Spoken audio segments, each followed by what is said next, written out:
오늘 말씀 시편 18편 두 군데 보도록 하겠습니다. 1절부터 6절 그리고 46절부터 50절 말씀 두 군데 살펴보도록 하겠습니다. 제가 가진 성경으로 구약 성경 813페이지 정도 됩니다. 찾으신 줄 알고 우리 다 같이 합독하도록 하겠습니다. 1절부터 6절 우선 읽겠습니다. 시작. 나의 힘이신 여호와여, 내가 주를 사랑하나이다. 여호와는 나의 반석이시요 나의 요새시요 나를 건지시는 이시요 나의 하나님이시요 내가 그 안에 피할 나의 바위시요 나의 방패시요 나의 구원의 뿌리시요 나의 산성이시로다. 내가 찬송받으실 여호와께 아뢰리니 내 원수들에게서 구원을 얻으리로다. 사망의 줄이 나를 얽고 불의의 창수가 나를 두렵게 하였으며 수월의 줄이 나를 두르고 사망의 올무가 내게 이르렀도다. 내가 환난 중에서 여호와께 아뢰며 나의 하나님께 부르짖었더니 그가 그의 성전에서 내 소리를 들으시며 그의 앞에서 나의 부르짖음이 그의 귀에 들렸도다. 아멘. 한 군데서 살펴보도록 하겠습니다. 46절부터 50절까지 끝절까지 읽겠습니다. 자, 46절부터 시작. 여호와는 살아계시니 나의 반석을 찬송하며 내 구원의 하나님을 높일지로다.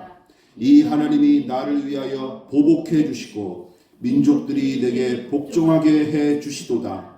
주께서 나를 내 원수들에게서 구조하시니 주께서 나를 대적하는 자들의 위에 나를 높이 드시고 나를 포악한 자에게서 건지시나이다. 여호와여, 이러함으로 내가 이방 나라들 중에서 주께 감사하며 주의 이름을 찬송하리이다. 여호와께서 그 왕에게 큰 구원을 주시며 기름 부음 받은 자에게 인자를 베푸시며 영원토록 다윗과 그 후손에게로다. 아멘. 우리 같이 말씀의 제목을 읽어보도록 하겠습니다. 시작. 다시 신뢰하고 예배하는 이유. 다시 신뢰하고 예배하는 이유라는 제목으로 말씀의 은혜 나누도록 하겠습니다. 신학교 시절에 누군가에게 들었던 이야기가 제 뇌리 속에 꽤 오랫동안 기억에 남고 지금도 여전히 동의하고 공감하는 내용입니다. 이렇게 얘기했었어요. 누군가. 아무리 재밌는 책이라도 몇 번 읽으면 진력이 나기 마련인데 성경은 같은 내용을 수백 수천 번 반복해서 읽어도 질리지가 않더라. 그게 참 희한해.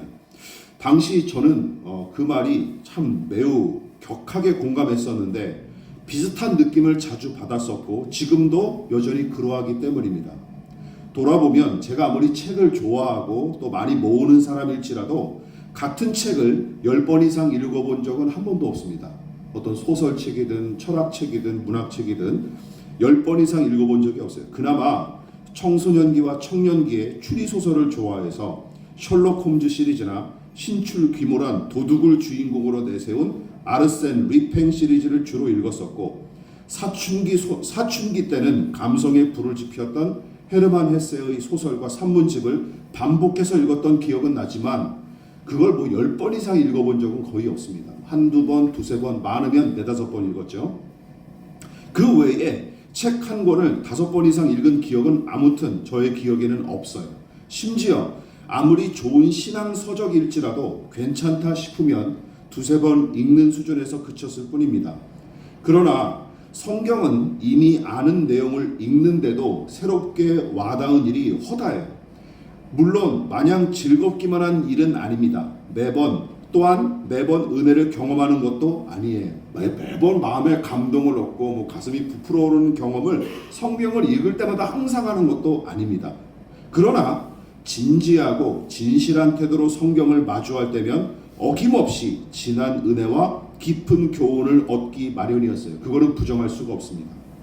예배도 마찬가지입니다. 성실한 신자라면 1년에 최소한 52번 정도는 예배를 하죠. 왜냐하면 주일이 한 52번에서 53번 정도 있으니까 거기에 한두 가지 주중 집회를 추가하여 꾸준히 출석하면 예배의 횟수는 배로 늘어나죠. 생각해 보십시오. 요즘은 가족 모임도 줄어드는 추세 아닙니까? 아무리 좋은 일이라도 반복하면 시들해지기 마련이고 더 나아가면 실증을 느끼는 경우도 허다합니다. 그런데 어떤 분들은 이제 이렇게 생각하는 경우도 있죠. 매일 예배에도 모자란다고 탄식하는 신자들이 종종 있습니다. 근데 저 같은 성향의 사람들은 이제 그런 사람들의 말도 고지고대로 들리지 않아요. 왜냐하면 무조건 지지하거나 손뼉 칠 수 없는 말입니다. 담배와 술처럼 기억하십시오. 종교 중독이라는 것도 분명히 존재하기 때문이에요. 아시겠죠? 종교 중독도 있습니다. 이게 용어로 확립이 됐어요. 종교 중독이라는 말도 있는 거예요. 조심하시기 바랍니다. 하지만 누군가에게는 이 공적인 예배와 개인적인 예배가 다른 어떤 무엇보다 소중하게 여겨질 뿐만 아니라 반복되는 예배가 식상하기는커녕 그것을 통해 매번 진하고 신선한 은혜를 경험하는 사람들도 있다는 것이죠. 똑같은 말씀이 들려와도 여전한 마음으로 신선한 감동을 받고 반복된 예배에도 한결같은 태도로 하나님 앞에 섰던 대표적인 인물이 바로 오늘 이 시편을 지은 다윗이라는 인물입니다. 여러분 다 아시다시피 다윗이 쓴 시편은 이 18편만이 아닙니다. 대부분 신학자는 시편의 150개의 시편 중 다윗이 직접 쓴 시를 대략 73개 정도로 보는데 이게 어마어마한 분량이죠. 시편 전체 중 절반가량을 차지하는 분량이죠. 무엇보다 다윗이 지은 시들은 그의 생애 전반에 벌어졌던 사건을 배경으로 지어진 데다가 변화무쌍한 그의 개인적인 감정과 처지는 물론이고 한결같은 신앙의 중심까지 엿볼 수 있는 내용으로 가득합니다. 그래서 다윗의 일대기를 엿볼 수 있는 사무엘서와 함께 그가 지은 여러 시편은 성경 전반에 걸쳐 단골 메뉴처럼 종종 등장합니다. 어떤 사람이나 여러분 풍경을 사진을 찍는다고 상상해 보십시오. 단 한 장 찍어서 살펴보는 것보다 수백 수천 장을 찍어서 살펴봤을 때 그 사람과 그 장소에 관한 정보를 더 풍부하게 얻을 수 있기 마련이죠. 마찬가지예요. 그만큼 개인의 일대기에 관한 이야기만 아니라 내면의 고백까지 적나라하게 드러낸 인물은 성경에서도 다윗 이상으로 찾아보기가 힘들 정도로 독보적입니다. 특히 다윗의 내면 세계와 신앙의 중심까지 적나라하게 들여다볼 수 있는 내용이 73개의 시편에 고스란히 담겨 있죠. 자, 오늘 설교 본문으로 삼은 시편 18편도 마찬가지입니다. 특히 이 시편은 다윗이 말년에 지은 시로서 여러 가지 의미와 가치를 지녀요. 물론 다윗이 가장 먼저 지은 시가 무엇인지 그리고 가장 마지막에 지은 시가 무엇인지에 대해서는 의견이 분분합니다. 다만 이렇게 해석을 하는 것이죠. 많은 신학자가 시편 18편을 다윗이 말년에 지은 시로 추측하는데 그 이유는 다윗의 말년의 이야기를 기록한 성경이 사무엘하 22장이고 거기에 자신의 인생을 회고하며 하나님을 찬양하는 시가 시편 18편과 똑같은 내용으로 등장하기 때문입니다. 사무엘하 22장 찾아보면 오늘 18편의 내용이 그대로 나와요. 바로 다윗의 일대기의 말이죠. 따라서 시편 18편이 다윗의 마지막 작품인지는 알 수 없지만 말년에 노년에 지은 시로 주장하는 사람들의 견해는 어느 정도 일리가 있다는 것이죠. 자, 어쨌든 사무엘하 22장과 시편 18편이 모두 모든 원수와 사울의 손에서 건져주신 날을 기념하여 부른 찬송이기에 이 시를 지은 때는 사울 왕 편에 섰던 자들을 모두 척결하고 왕위에 오른 시기이거나 혹은 사무엘 하의 순서를 따라서 다윗의 말년에 지은 시로 봐도 무방한 것이죠. 따라서 사무엘 하 22장의 맥락을 이해하면 시편 18편을 지은 이유와 동기도 좀 더 쉽게 찾아볼 수 있습니다. 자, 그래서 사무엘하 22장의 전장인 21장의 내용을 살펴봐야 마땅하죠. 어떤 내용입니까? 여러분도 잘 아시는 내용이 나와요. 사무엘하 21장은 다윗이 아들 압살롬을 피해 달아났다가 귀환한 후에 이스라엘을 괴롭혔던 블레셋과의 전투에 관해 기록한 내용입니다. 그 이후 22장에서 다윗은 그의 생애를 돌아봄과 동시에 지금까지 은혜로 이끄신 하나님을 찬송하고 또 23장을 넘어가면 다윗의 마지막 유언과 그의 일대기를 정리한 내용이 등장합니다. 자, 여기서 다윗이 오늘 이 시편 18편을 지어 부르며 예배하던 때를 상상해 볼 필요가 있습니다. 사울 왕의 위협에서 완전히 벗어나 이스라엘의 두 번째 왕으로 등극할 때든 아니면 끝까지 이스라엘을 괴롭혔던 블레셋까지 평정하고 나서 인생의 말년을 회고했을 때는 두 가지 상황 모두 어떤 공통점이 있죠? 위기를 지나 승리를 얻고 형통함을 누린 시기라는 공통점이 있습니다. 그런데 대부분 사람은 이러하죠. 남들보다 더 많이 소유하고 더 높은 자리에 오르며 또 더 유명해지면 대개 자기에게서 성공과 성취의 원인을 찾기 마련입니다. 그러니까 이런 거죠. 적절하게 선택할 수 있었던 나의 지혜, 과감히 결단했던 나의 용기, 성공의 고지를 점령하기 위해 쏟았던 피나는 나의 노력, 온몸이 부서질 정도로 난관과 맞섰던 나의 열정과 패기, 그리고 어떤 나의 인격과 선한 성품 등등 직간접적으로 자신의 성품과 능력과 열정과 패기 등을 성공과 승리의 절대적 요인으로 자부하기가 쉽습니다. 그렇죠. 소위 성공했다는 사람들의 인터뷰를 보십시오. 다 원인이 다 뭐한테 있어요?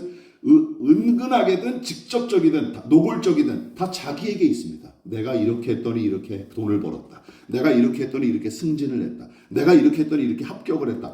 대부분 자기에게서 원인을 찾고 공로를 돌리기 마련입니다. 그렇지 않습니까? 안 그런 것을 내가 본 적이 없어요. 성공한 사람들의 인터뷰를 봤을 때. 물론 개인의 열정과 노력을 일부러 폄하하거나 깎아내릴 필요는 없죠. 오히려 칭찬받아 마땅합니다. 그러나 개인의 재능과 노력에 대한 태도는 마치 양날의 검과 같아서 신중할 필요는 있는 것이죠. 왜냐하면 성경이 이것을 경고하기 때문입니다. 뭐죠? 타락한 죄인에게서 나타나는 증상과 말세의 징조 중 하나가 무엇입니까? 지나친 자기 사랑과 자기 자랑이기 때문입니다. 말세의 징조가 바로 이거예요. 지나친 자기 자랑과 자기 사랑. 요즘 인스타에 사람들이 셀카 찍으면서 그렇게 올리는 거 보면 자기 사랑과 자기 자랑의 모습들이 얼마나 현저하게 드러나는지 잘 알 수 있어요. 이처럼 한 사람의 영광이 가장 찬란하게 빛을 발할 때 사무엘하 22장과 시편 18편처럼 고백하기란 결코 쉽지 않은 일입니다. 여러분 기억하십시오. 이처럼 같은 내용인 시편 18편과 사무엘하 22장의 주제는 결국 뭐냐면 이거예요. 하나님의 도우심입니다. 하나님의 도우심, 하나님의 은혜가 주제예요. 바꿔 말하자면 뭡니까? 자기가 잘한 건 거의 없다라는 뜻입니다. 믿으십니까? 내가 잘한 건 거의 없는데 하나님이 도우셔서 내가 여기까지 왔다라고 고백하는 것이 오늘 우리가 읽었던 시편 18편의 가장 큰 핵심이자 주제입니다. 다시 말해 다윗은 이렇게 얘기하고 있는 거예요. 나는 그저 작은 일을 감당했을 뿐인데 하나님께서 과분한 결과를 안겨주셨다 하고 고백한 내용입니다. 시편 18편의 처음 부분을 보십시오. 다윗은 자신의 인생의 모든 근거와 원동력이 하나님이심을 여러 가지 이미지를 사용하여 구구절절 노래합니다. 거기에 하나님께 매달렸던 기도와 받은 응답에 대한 감격도 들어있죠. 같이 한번 읽어볼까요? 6절 말씀 시작. 내가 환난 중에서 여호와께 아뢰며 나의 하나님께 부르짖었더니 그가 그의 성전에서 내 소리를 들으시며 그의 앞에서 나의 부르짖음이 그의 귀에 들렸도다. 자신의 자랑이나 공로, 열심, 지혜를 내세우기보다 뭐 했다는 거예요? 난 기도했는데 하나님이 그냥 은혜로 들어주셨더라. 이 얘기를 하고 있는 거예요. 우리를 비롯해서 대부분 신자는 기도한다라고 말하면 자꾸만 이것조차도 제 공로나 신령함을 과시하기 위한 경향이 굉장히 강합니다. 그러나 이 말은 도리어 정반대로 생각해야 마땅해요. 여러분, 열심히 구걸했다고 자랑하는 거지를 본 적 있으십니까? 거렁뱅이가 나 열심히 구걸했어. 그거 가지고 자랑이 됩니까? 안 되는 거죠. 여러분, 기도란 내가 할 수 없는 일을 해 주십사 하나님께 부탁하는 행위가 아니겠습니까? 그러므로 이것도 원론적으로 얘기하면 자랑할 수가 없는 거예요. 여러분 기억하십시오. 기도가 하나님께서 당신의 형상으로 지으신 사람과 친밀히 대화하려고 베푸신 은혜의 수단이기도 하지만 또 다른 측면에서는 자기의 약함과 모자람을 깨달은 자가 자존심이나 체면 다 내려놓고 하나님께 뭐하는 행위? 구걸하는 행위가 바로 기도이기도 합니다. 믿으십니까? 기도는 결국 쉬운 말로 구걸의 행위예요. 구걸의 행위. 그래서 이거를 자랑하는 것도 굉장히 웃기는 얘기예요. 내가 뭐 40일 금식 기도를 했다, 새벽 기도를 이렇게 맨날 나간다, 이것도 자랑할 게 못 된다는 것이죠. 따라서 기도는 일종의 영적 구걸이기도 합니다. 그리고 시편 18편은 바로 일평생 하나님께 구걸한 자의 고백이자 기도문이며 예배의 마음을 담은 말이라는 것이죠. 다윗의 삶 전체를 지탱한 것은 오직 하나님 은혜였고 자기가 할 수 있을 만한 게 없어서 그때그때 하나님 앞에 엎드려 도움을 구했을 뿐이라고 다윗이 저 스스로 지금 돌아보면서 회고하고 있는 것입니다.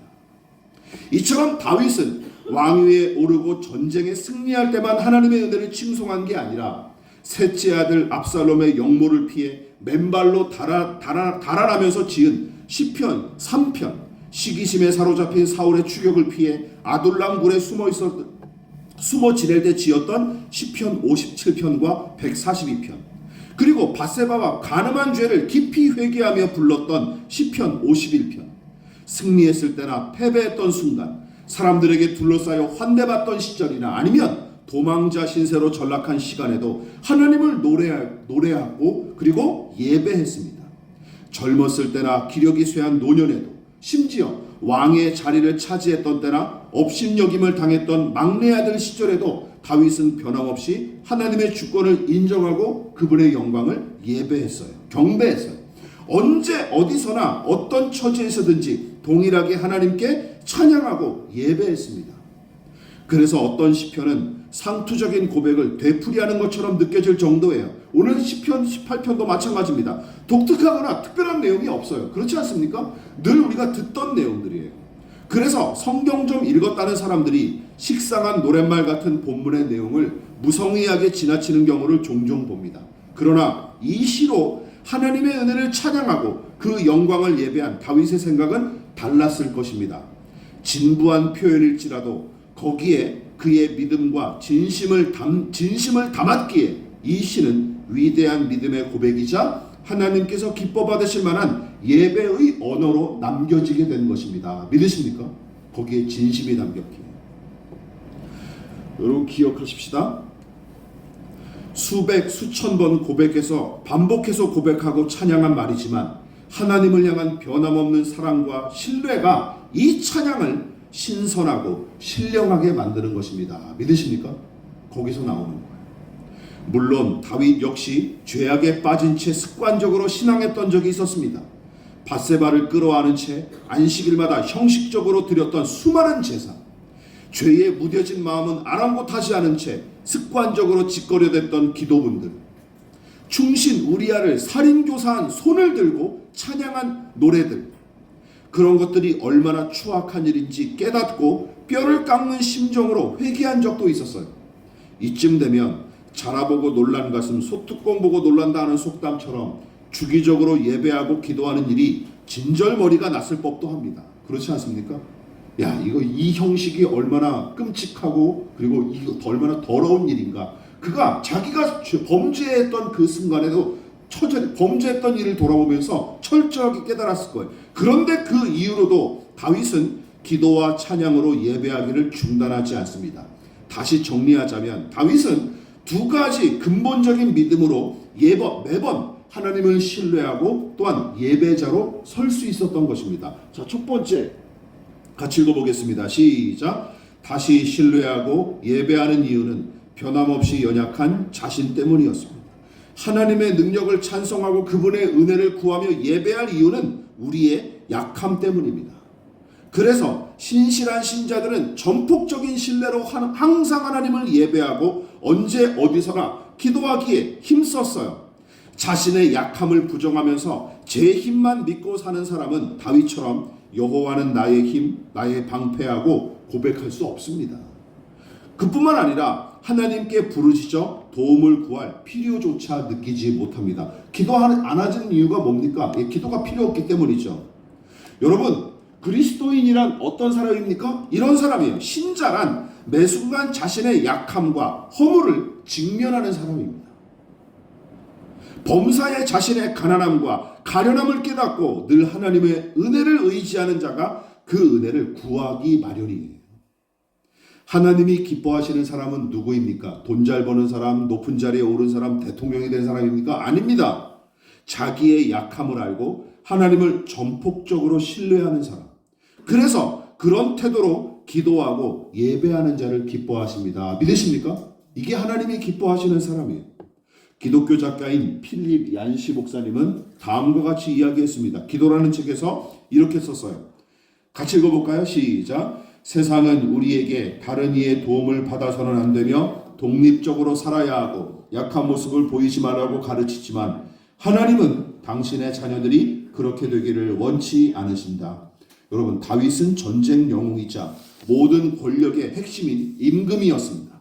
그런데도 자신의 죄와 허물뿐만 아니라 모자람과 약함을 항상 직시하면서 늘 하나님께 기도로 매달렸어요. 또한 곤경에 처하거나 괴로움을 당할 때면 슬픈 노래를 불러 예배했고 어떤 때는 회복과 승리의 은혜에 감격하는 찬가로 하나님을 예배했습니다.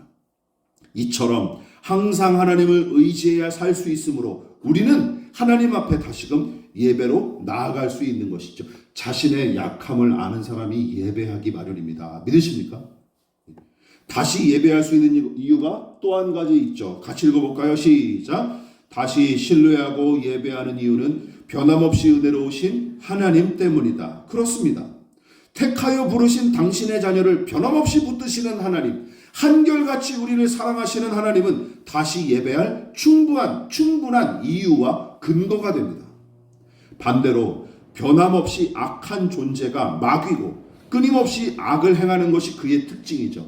그러므로 선을 행하다가 금방 포기하는 것은 악에게 지기로 작정한 것과 마찬가지입니다. 그래서 기억하십시오.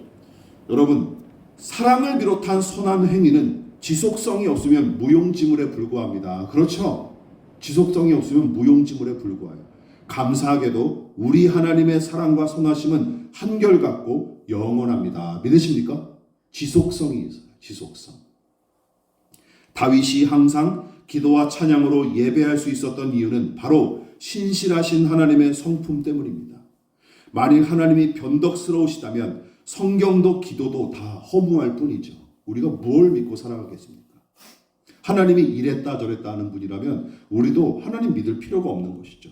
또한 하나님의 신실하신 성품과 한결같은 행하심은 절대로 진부하거나 지루하지 않습니다. 은혜의 사람 모세는 이집트에 임한 10가지 재앙과 홍해의 기적, 하늘에서 매일 내리는 만나를 지루하게 여기지 않았을 것입니다. 그렇죠. 그것이 보통 다른 백성들과 모세의 차이였을 것입니다. 그는 지루해하지 않았어요. 그러나 하나님을 사랑하지 않고 신뢰하지 않는 무리에게는 놀라운 기적조차 지루한 일상으로 와닿았을 뿐입니다. 그 놀라운 기적조차 별거 아닌 일이 돼버린 거예요. 그들에게는. 신뢰와 사랑을 잃어버리게 되면 이렇게 된다는 것이죠. 매일 차려지는 엄마의 밥상이 자꾸만 물려지고 귀찮아지는 이유가 뭡니까? 그 수고와 그 수고에 담긴 사랑과 신뢰를 잃어버렸기 때문입니다. 그래서 광야의 히브리 백성은 하나님을 찬양하는 대신 원망과 불평의 소리만 드높였던 것입니다. 노래하고 예배할 이유를 알지 못했던 철부지 백성은 광야처럼 메마른 마음으로 살다가 종국에는 광야에 뼈를 묻고 말았습니다. 뼈를 묻고 말았어요. 신학자 랜디 알콘 목사님은 이렇게 얘기했습니다. 같이 읽어보겠습니다. 시작. 하나님의 은혜란 우리가 자립할 만큼만 왔다가 우리 힘으로 살 수 있게 되면 우리 곁을 떠나버리는 것이 아니다. 은혜는 과거에 우리를 의롭게 했을 뿐만 아니라 현재 우리를 지탱하고 미래에는 우리를 영원한 구원으로 인도할 것이다 라고 말했습니다. 지금 하나님의 은혜가 있다면 앞으로도 동일하게 하나님은 우리를 은혜로 인도하시고 우리의 영혼을 지키실 것입니다. 믿으십니까? 그 신뢰를 가지고 나아가십시오. 그의 말처럼 과거와 현재와 미래에도 영원히 인도하시다는 이 믿음이 다시금 한 사람을 노래하고 예배하고 신뢰하는 자리로 이끄는 것입니다. 말씀을 마무리하도록 하겠습니다. 계시록 2장의 7교회 중 에베소 교회를 향한 주님의 책망을 떠올려 보십시다. 이렇게 책망하셨죠. 같이 읽어볼게요. 시작. 그러나 너를 책망할 것이 있으니 너의 처음 사랑을 버렸느니라. 에베소 교회가 잃은 처음 사랑, 첫사랑은 무엇일까요? 흔히 만난 지 얼마 안 된 남녀가 사랑에 빠진 것처럼 하나님을 처음 만났던 감격이랍시고 억지스럽게 해석하기도 합니다. 근데 그게 아니에요. 첫사랑의 감격이란 흥분을 얘기하는 게 처음 사랑이 아닙니다. 이건 뭐냐? 처음 사랑이란 자신의 약함을 알고 주의 능력을 전폭적으로 의지하는 그 마음을 가리키는 거예요. 그 마음. 그걸 깨달았던 그 첫 번 순간. 그런데 그 중심은 기억하십시오. 내 힘으로 얼마든지 할 수 있다라는 생각이 스멀스멀 피어오르면서 변질하기 시작하고 은혜를 의지하지 않는 만큼 하나님을 향한 사랑은 식어갈 수밖에 없습니다. 에베소 교회의 잘못은 무엇입니까? 이단에 맞서 올바른 복음과 교리를 사수하기에는 힘을 썼으나 그 과정에서 알게 모르게 자기 의에 사로잡혔던 것이죠. 자기 의에 사로잡혔던 이 교회는 정작 하나님 앞에 겸손히 무릎 꿇어야 살 수 있다는 중대한 사실은 그 과정에서 놓치고 말았던 것입니다. 우리가 겸손히 하나님의 은혜를 의지하며 살아가야 한다는 이 중심을 놓쳐버리면서 결국은 변질해 갔던 것이죠. 자신의 약함으로 불렀던 애가와 하나님의 은혜로 감격했던 찬가는 이제 식상한 노래가 된 것입니다. 예배는 의무감에 참석하는 민방위 훈련, 예비군 훈련으로 전락하고 헌신과 헌금은 울며 겨자먹기식의 억지 행위로 전락하기 마련이죠. 어제와 오늘 동일하게 일하시는 하나님의 손길조차 이제는 오히려 진부하고 지루하게 느껴집니다. 여러분, 그럴 때 다시금 온전한 예배의 마음을 회복하려면 어떻게 해야 할까요? 다른 게 없습니다. 우리의 약함을 인식함과 동시에 능력과 은혜의 하나님을 의지하는 믿음을 회복하는 게 급선무입니다. 믿으십니까? 우리의 중심을 회복해야 돼요. 은혜 없이 단 한순간도 살 수 없는 우리의 약함과 악함을 항상 생각하십시다. 그리고 당신을 찾는 자를 실망시키지 않으시고 구하는 자에게 항상 응답하시는 한결같으신 하나님의 은혜를 깊이 생각하는 저와 여러분 되시기를 주님의 이름으로 부탁을 드리겠습니다. 그럼으로써 그분을 더욱더 신뢰하고 예배하는 올 한 해 우리 한결교회 교우들 모두가 되시기를 진심으로 축원을 드리겠습니다. 지금은 우리를 위하여 십자가에 몸버려 피 흘려 돌아가신 예수 그리스도의 한량없으신 은혜와 하나님 아버지의 지극하신 사랑하심과 성령 하나님의 영원한 사귐이 우리 자신의 악함과 약함을 직시하고 전폭적으로 하나님의 전능하심과 선하심을 의지하기 위해 겸손히 머리 숙인 사랑하는 성도들의 머리머리 위에 저들의 가정과 직장과 사업장과 학업과 장래 가운데 이 나라의 민족과 한국교회와 저 북녘의 동포들과 세계와 열방 가운데 지금부터 영원히 함께 하시기를 간절히 축원하옵나이다. 아멘.